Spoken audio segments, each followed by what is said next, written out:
तुलसी विवाह का आयोजन कार्तिक मास की शुक्ल पक्ष की एकादशी तिथि को किया जाता है, जिसे देवउठनी एकादशी भी कहते हैं।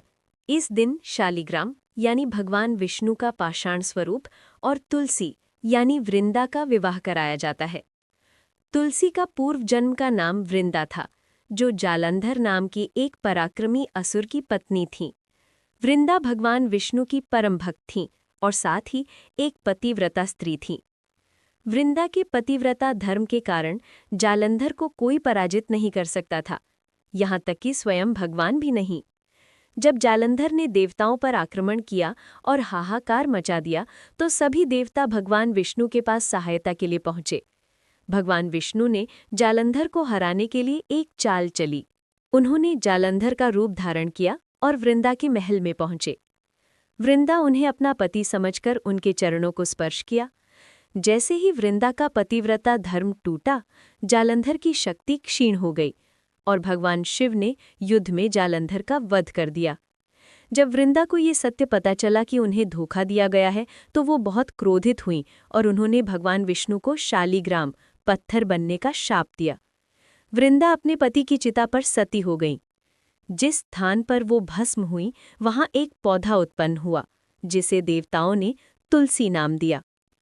वृंदा के शाप से मुक्ति पाने और उनके पतिव्रत प्रेम को सम्मान देने के लिए भगवान विष्णु ने वरदान दिया कि वो हर वर्ष इसी दिन शालिग्राम रूप में तुलसी से विवाह करेंगे।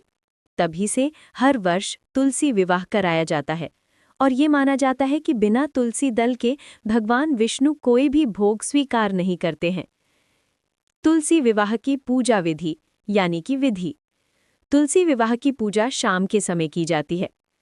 सामग्री यानी कि पूजा सामग्री: तुलसी का पौधा गमले के सहित, शालिग्राम शिला या भगवान विष्णु या कृष्ण की मूर्ति, गन्ने का मंडप तुलसी के पौधे के ऊपर बनाने के लिए, चुनरी यानी कि तुलसी माता को ओढ़ाने के लिए, मेहंदी, हल्दी, सिंदूर, चूड़ियां और बिंदी, ये सभी श्रृंगार का सामान है।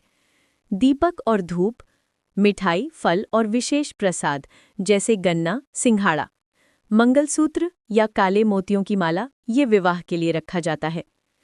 चरण दर चरण विधि: मंडप की स्थापना: सबसे पहले तुलसी के गमले के चारों ओर गन्ने से सुंदर मंडप तैयार करें। तुलसी का श्रृंगार: तुलसी माता को स्नान कराकर उन्हें लाल चुनरी उढ़ाएं। उन्हें मेहंदी, सिंदूर और अन्य श्रृंगार की सामग्री अर्पित करें। शालिग्राम जी की स्थापना: शालिग्राम जी या विष्णु जी की मूर्ति को तुलसी के सामने एक चौकी पर पीले वस्त्र बिछाकर स्थापित करें। गठबंधन: तुलसी और शालिग्राम जी को हल्दी और चंदन लगाएं और एक धागे से तुलसी के गमले और शालिग्राम जी के बीच गठबंधन करें। विवाह संस्कार: हिंदू विवाह पद्धति के अनुसार उन्हें भोग यानी कि प्रसाद अर्पित करें। दीपक जलाकर तुलसी जी और शालिग्राम जी की आरती करें। इस दौरान विवाह के गीत गाए जाते हैं। फेरे यानी कि परिक्रमा: तुलसी के पौधे की 7 बार परिक्रमा करें। प्रसाद वितरण: अंत में सभी उपस्थित लोगों में प्रसाद वितरित करें।